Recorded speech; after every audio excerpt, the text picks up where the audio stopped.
तो हेलो भाई लोग, स्वागत है आपका परीक्षा लाइव में। तो यहाँ पे बहुत बड़ी खुशखबरी आई है। खुशखबरी क्या है कि भैया एसएससी एमटीएस का नोटिफिकेशन आ गया है, वैकेंसी आ गई है, भर्ती आ गई है। और ये भर्ती जो है बहुत ही ज़्यादा जो है वैकेंसी आई है इस बार।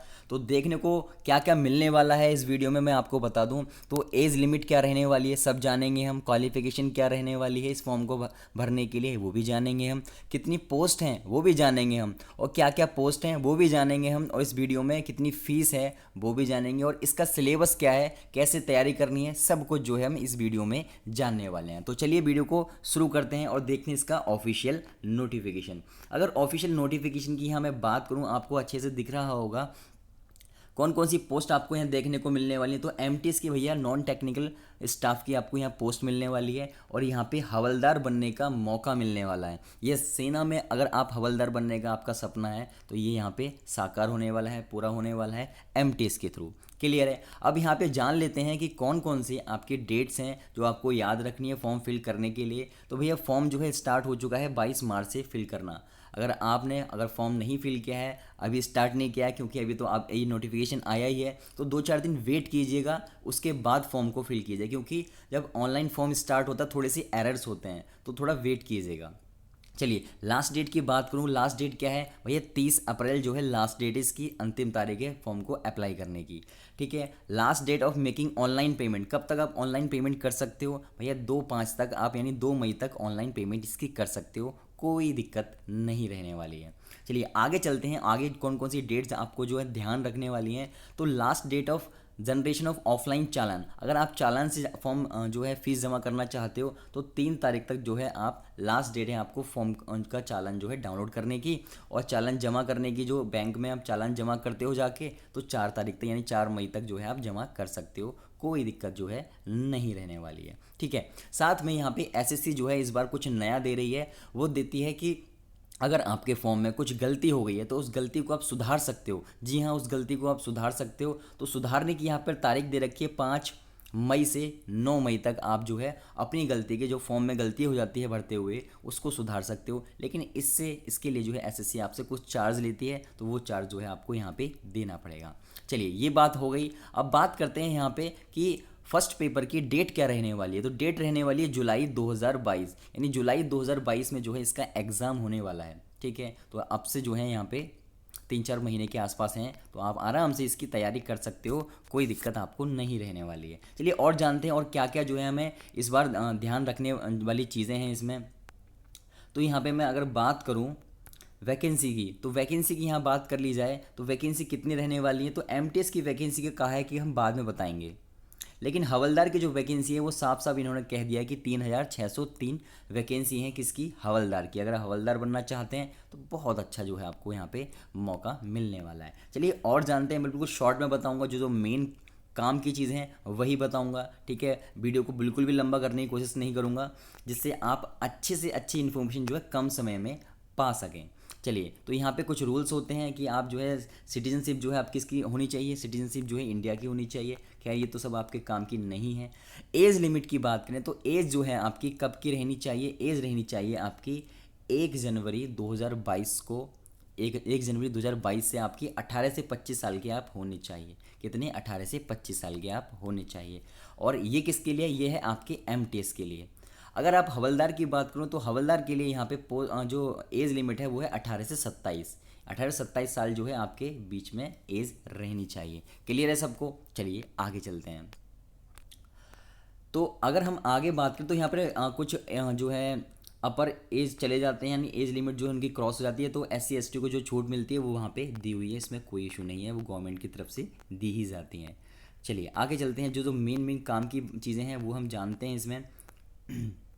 तो लास्ट डेट जो है इसकी कब रहने वाली है, जैसा कि मैं आपको ऊपर ही बता चुका हूँ कि लास्ट डेट जो है इसकी कब रहने वाली है? 30 अप्रैल। 30 अप्रैल 11 बजे तक आप जो है इस फॉर्म को फिल कर सकते हैं, उसके बाद जो है स्वाहा हो जाएगा। अगर मैं फ़ीस की बात करूँ, फ़ीस कितने रहने वाली है भैया? 100 रुपये एसएससी की फ़ीस होती है। तो 100 रुपये में अगर आप हवलदार और एमटीएस बनने का मौका आपको मिल रहा है, क्योंकि बाकी जो फॉर्म निकलते हैं भैया बहुत महंगे निकलते हैं, और उनको फॉर्म को फिल करने आपके जो है लोगों के बस की नहीं होती है। सच बात है ये। ठीक है, बहुत ज़्यादा 1000, 1500, 1100, 1200 रुपये फ़ीस होती है, तो बहुत ज़्यादा जो है वहाँ पे गवर्नमेंट ले रही होती है। लेकिन एसएससी जो है सिर्फ 100 रुपीज़ फ़ीस लेती है, लेकिन इनका प्रोसेस बहुत लंबा जाता है, आप भी जानते हैं 2-4 साल में ही कोई वैकेंसी जो है कंप्लीट होती है। लेकिन ये नहीं देखना है भैया, जब दौड़ रहे हैं तो सब दौड़ रहे हैं साथ में, तो बिल्कुल ये सब नहीं देखना, अच्छे से जो है आपको तैयारी करनी है। चलिए और जान लेते हैं हम कुछ महत्वपूर्ण बिंदु। यहाँ पे महत्वपूर्ण बिंदु ये है कि कहाँ कहाँ जो है आपके एग्ज़ाम रहने वाले हैं। अगर आप सेंट्रल रीजन से हैं तो यहाँ पे ये सारे जगह पे जो है आपका एग्ज़ाम होगा, ठीक है। तो आप, मैं पीडीएफ इसकी डाल दूंगा तो आप आराम से देख सकते हो, आप किसी भी स्टेट से हो तो वहाँ से जो है कहाँ कहाँ सेंटर रहने वाला है वहाँ पे आप चूज़ कर सकते हो। क्लियर है सबको? चलिए स्कीम ऑफ एग्जामिनेशन की अगर बच्चों बात कर लें कि क्या क्या जो है स्कीम रहने वाली है एग्ज़ाम की, एग्ज़ाम का पैटर्न क्या होगा। सबसे ज़्यादा डर तो क्या होता है, एग्ज़ाम के पैटर्न का होता है कि एग्ज़ाम का पैटर्न क्या रहने वाला है। तो मैं आपको यहाँ पे बता देना चाहता हूँ कि इसमें भैया होंगे 2 पेपर होने वाले हैं इसमें। तो सबसे पहले पहला पेपर जो होगा वो होगा आपका जो नॉर्मल पेपर होता है, ठीक है, वो पेपर होगा आपका। उसके बाद होगा आपका रिटन एग्ज़ाम, रिटन होगा आपका 50 नंबर का। आगे मैं आपको बता ही देता हूँ सही से। देखो भाई, ये है आपका पहला पेपर, ठीक है, ये पहला पेपर है आपका। ये आपका जनरल इंग्लिश जो है कितने नंबर की आएगी, 25 नंबर की 25 क्वेश्चन। रीजनिंग आएगी आपकी 25 नंबर की 25 क्वेश्चन। न्यूमेरिकल एबिलिटी यानी मैथ्स आएगी आपकी 25 नंबर की 25 क्वेश्चन। और जनरल अवेयरनेस की बात करूँ, ये आएगी आपकी 25 नंबर की 25 क्वेश्चन। और समय कितना मिलने वाला है आपको, समय मिलने वाला है भैया 90 मिनट का। 90 मिनट में आपको ये सारे चमकाने हैं, चमक जाएंगे, कोई दिक्कत नहीं आने वाली है। चलिए आगे चलते हैं। तो नेगेटिव मार्किंग की बात करूँ तो यहाँ पे नेगेटिव मार्किंग जो रहने वाली है 0.25 की जो है नेगेटिव मार्किंग रहने वाली है, यानी एक गलत किया आपने और आपके 0.25 मार्क्स जो हैं साफ़ हो गए। तो इस चीज़ का आपने ध्यान रखना है। चलिए और आगे हम बात कर लें कि आपका जो दूसरा पेपर होगा, क्योंकि पेपर इसमें 2 होने वाले हैं, दूसरा पेपर होगा तो उसमें आपको शॉर्ट ऐसे और लेटर लिखने को कहा जाएगा, ठीक है। शॉर्ट ऐसे और लेटर लिखना है आपको। देखो 25-25 नंबर के आएंगे, यानी शॉर्ट ऐसे जो है आपका 25 का आएगा और लेटर जो है आपका वो भी 25 का आएगा, यानी टोटल 50 नंबर के ये आपके हो जाएंगे। टाइम ड्यूरेशन की बात करूँ, यहाँ इसके लिए आपको 45 मिनट का समय दिया जाएगा, ठीक है, 45 मिनट का समय दिया जाएगा। और जो कोई ब्लाइंड वगैरह है उनको 60 मिनट्स का यहाँ पे समय दिया जाएगा। क्लियर है इतनी बात? ये पेन और पेपर मोड कहते हैं। आपको एक कॉपी दी जाएगी वहाँ पे और एक क्वेश्चन पेपर दिया जाएगा, उस पर ऐसे और आपका लेटर लिखा होगा तो क्वेश्चन में, तो वही आपको जो है वहाँ पे कॉपी में लिख देना है, ठीक है। चलिए आगे चलते हैं और महत्वपूर्ण बिंदुओं को यहाँ पे जान लेते हैं। तो यहाँ पे आपको यहाँ पे सिलेबस दे रखा है इसका, ये क्या क्या सिलेबस जो है रहने वाला है। तो ये सिलेबस जो है पूरा यहाँ पे इंग्लिश का दे रखा है, यहाँ पे मैथ्स का दे रखा है, जनरल इंटेलिजेंस का दे रखा है और किसका दे रखा है, न्यूमेरिकल एबिलिटी का दे रखा है आपको यहाँ पे सिलेबस, ठीक है। यानी मैथ्स का दे रखा है और जनरल अवेयरनेस का आपको यहाँ पे सिलेबस दिया हुआ है। तो इसकी पीडीएफ मैं आपको दे दूंगा तो आराम से जो है आप देख सकते हो। यहाँ पे आपको चैप्टर दिखाई दे रहे होंगे, परसेंटेज, रेशियो एंड प्रोपोर्शन, और आपका कौन कौन सा मैं यहाँ पे मार्क कर देता हूँ, ठीक है। एवरेज है, परसेंटेज है, रेशियो एंड प्रोपोर्शन है, और क्या क्या है, मेंसुरेशन है, ग्राफ है, टेबल है, प्रोपोर्शन, डेसिमल फ्रैक्शन, ये सब जो है यहाँ पे टाइम एंड डिस्टेंस जो नॉर्मल आपका एसएससी का सिलेबस होता है बाकी एग्जाम के लिए वही रहने वाला है, कुछ नया नहीं है यहाँ पे देखने को मिलने वाला। पेपर 2 की अगर मैं बात करूँ तो पेपर 2 जो है आपका हिंदी और इंग्लिश में होने वाला है, या फिर आपके जो भी जो लैंग्वेज है हमारी जो कॉन्स्टिट्यूशन में है उसमें होने वाला है, ठीक है। यहाँ पे एक चीज़ और देखने को मिलने वाली है, यहाँ पे होने वाला है आपका physical efficiency test, physical efficiency test, ठीक है, जिसे हम फिजिकल स्टैंडर्ड टेस्ट भी कह सकते हैं। ये होने वाला है सिर्फ किसके लिए, ये होने वाला है भैया हवलदार के लिए, कि अगर आप हवलदार के लिए भी फिल कर रहे हैं तो आपको ये देना भी ज़रूरी है। इसमें क्या क्या है सर जी, मैंने कहा इसमें है वॉकिंग, आपको चलना होगा 1600 मीटर, ठीक है, 1600 मीटर चलना होगा कितने मिनट में, 15 मिनट में। ये किसको भाई, ये जवान लड़कों को, ठीक है, लड़कों को चलना होगा 15 मिनट में 1600 मीटर। वहीं फीमेल की अगर बात करूं तो उन्हें 1 किलोमीटर चलना होगा 20 मिनट में, 1 किलोमीटर 20 मिनट में चलना होगा। भैया साइकिल चलानी होगी 8 किलोमीटर, कितने, 30 मिनट में 8 किलोमीटर आपको साइकिल चलानी यहाँ पे होगी। और क्या है यहाँ पे, और आप देख रहे हो यहाँ पे कि 3 किलोमीटर यहाँ पे चलना होगा 25 मिनट में, किनको, फीमेल को साइकिल चलानी होगी, 3 किलोमीटर साइकिल चलानी होगी 25 मिनट में। तो आप देख रहे हो ये है आपका पैट, ये सिर्फ है आपके लिए जो हवलदार के लिए अप्लाई करते हैं, ये सिर्फ उनके लिए ही है, इस बात को ध्यान रखना है, ठीक है। चलिए आगे बात करते हैं। तो यहाँ पे कुछ पीएसटी यानी फिजिकल स्टैंडर्ड टेस्ट भी यहाँ पे आपको क्वालिफाई करना होगा। क्या क्या है फिजिकल स्टैंडर्ड टेस्ट, इसमें बात कर लेते हैं। अगर मैं मेल की बात करूँ तो यहाँ मेल की हाइट जो है कितनी होनी चाहिए, 157.5 सेंटीमीटर की आपकी हाइट होनी चाहिए, ठीक है। और अगर आप यहाँ पे गढ़वाली हैं, असमी हैं, गोरखाज हैं, तो आपको 5 सेंटीमीटर की जो है यहाँ पे छूट जो है मिलने वाली है। ठीक है, चेस्ट की अगर बात करूँ, चेस्ट जो है आपकी 76 सेंटीमीटर होनी चाहिए, बॉयज़ की बात कर रहा हूँ मैं यहाँ पे। और मिनिमम एक्सपेंशन जो है 5 सेंटीमीटर, यानी फुलाने के बाद जो है 5 और इंक्रीज़ हो जाना चाहिए, यानी 76 से जो है कितना होना चाहिए, 81, 76 से 81। ठीक है, 76 होगी आपकी बिना फुलाए और 81 होगी आपकी फुला की। ठीक है, यानी फुला के 81 हो जाएगी। क्लियर है इतनी बात। चलिए फीमेल्स की बात कर लो, तो फीमेल्स के लिए भी यहाँ पे मांगा गया है। हाइट की बात करें, उनकी हाइट जो है कितनी मांगी है, 152 सेंटीमीटर हाइट मांगी गई है। और 2.5 सेंटीमीटर की यहाँ पे असमी गढ़वाली जो है उनको छूट दी गई है। वेट की बात कर लो, तो इनका वेट जो है यहाँ पे नापा जाएगा, तो वेट जो है यहाँ पे कितना है, 48 केजी जो है वेट रखा गया है कि इनका 48 केजी वेट होना चाहिए। क्लियर है सबको। लेकिन आप यहाँ पे देख रहे हो, यहाँ पे चेस्ट जो है वॉइस की नापी गई है और वेट जो है यहाँ पे गर्ल्स का नापा जा रहा है। ठीक है, तो ये हो जाएगा आपका फिजिकल स्टैंडर्ड टेस्ट। क्लियर है। तो साइकिल भी चलवा लिया आपसे, आपसे वॉकिंग भी करवा ली, ये सब जो है करवा लिया। अब यहाँ पे आप जो है ध्यान रखना है कि जो आप डेट ऑफ बर्थ वगैरह लिखोगे, नाम वगैरह लिखोगे, वो आपको 10th के हिसाब से ही लिखना है। जो 10th में है, 10th की मार्कशीट में है, वही आपको यहाँ पे फिल करना है। और एग्ज़ाम देने जाओगे तो ये वाली आईडीज़ कोई भी ले जा सकते हो। मेनली आप आधार कार्ड, वोटर कार्ड जो है, पैन कार्ड ले जाओगे तो आपको एग्ज़ाम में अंदर घुसने देंगे। क्लियर, एक एक पॉइंट मैं आपको यहाँ पे बताता चल रहा हूँ। चलिए अब यहाँ पे एक मेन मुद्दे वाली बात आती है, फ़ोटो को लेके जो है बहुत लोगों में दिक्कत होती है कि सर फ़ोटो कौन सा लगाएं। उसने कहा है कि recent scan colour passport size photo आपको लगानी है, not more than 3 month old, यानी 3 महीने पुराना नहीं होना चाहिए।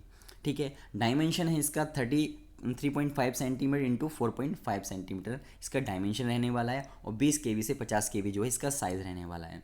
अब कुछ लोग दिक्कत ये आती है कि सर फोटो में नाम लिखना है नहीं लिखना, तो मैं आपको वीडियो के लास्ट में बताऊंगा कि इसमें नाम लिखना है या नहीं लिखने वाला है। ठीक है, एसएससी ने कुछ बताया है तो उसको ज़रूर सुनना है। यहाँ पे सिग्नेचर की बात करूँ तो सिग्नेचर जो है आपका 10 से 20 केबी के बीच में रहना चाहिए। और इसकी जो है आपको विड्थ और हाइट जो है यहाँ पे दे रखी है। ठीक है, चलो आगे चलते हैं। यहाँ पे लिखा है applicants with eligible signature will be rejected, यानी जो ऐसे सिग्नेचर लिखेंगे जो पढ़ा ही नहीं जा सकें तो वो उनको बाहर फेंक दिया जाएगा, कोई दिक्कत नहीं होने वाली है।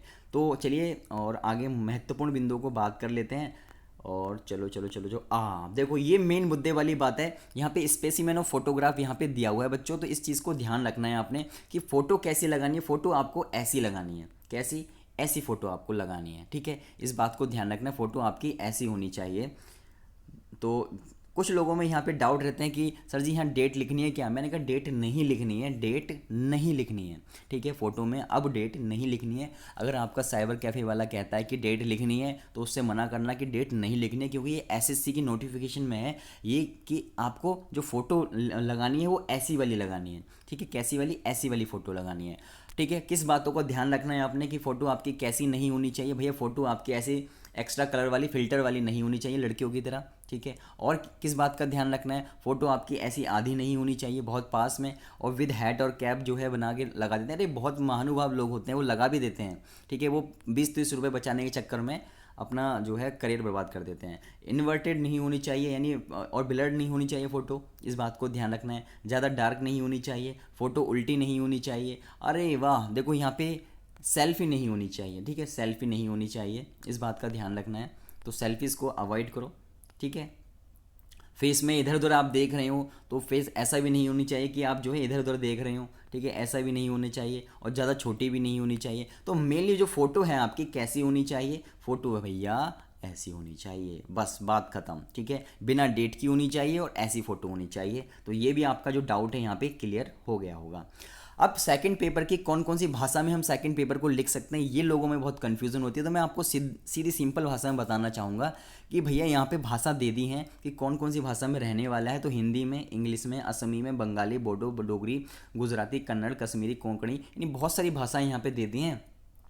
तो आप इनमें से किसी एक भाषा में जो है अपना दूसरा पेपर लिख सकते हैं, जो कि क्या होगा, डिस्क्रिप्टिव होने वाला है। उसमें लेटर लिखना है आपको और एस्से लिखना है। क्लियर है यहाँ भी। चलो ये पॉइंट भी आपको क्लियर हो गया तो अच्छी बात है, आगे चलते हैं थोड़ा सा। चलिए, तो यही थे आपके महत्वपूर्ण बिंदु। तो इसी के साथ जो है इस वीडियो में इतना ही, मैंने आपको इस वीडियो में हर एक पॉइंट आपका क्लियर कर दिया। अब मैं नेक्स्ट वीडियो में मैं आपको बताऊंगा कि तैयारी कैसे करनी है इसकी, ठीक है, क्योंकि भर्ती तो निकलती है लेकिन तैयारी आप लोग नहीं करते हैं तो आपका जो नंबर आने से रह जाता है। तो बच्चों, दोस्तों, साथियों, तो नेक्स्ट वीडियो में हम देखेंगे कि कैसे जो है आपको तैयारी करनी है, कैसे कैसे सिलेबस को कवर करना है, जिससे आप आसानी से इतना अच्छा जो अपॉर्चुनिटी गवर्नमेंट आपको दे रही है उसको आप ले पाएँ। ठीक है, तो इस वीडियो में इतना ही, मिलते हैं नेक्स्ट वीडियो में।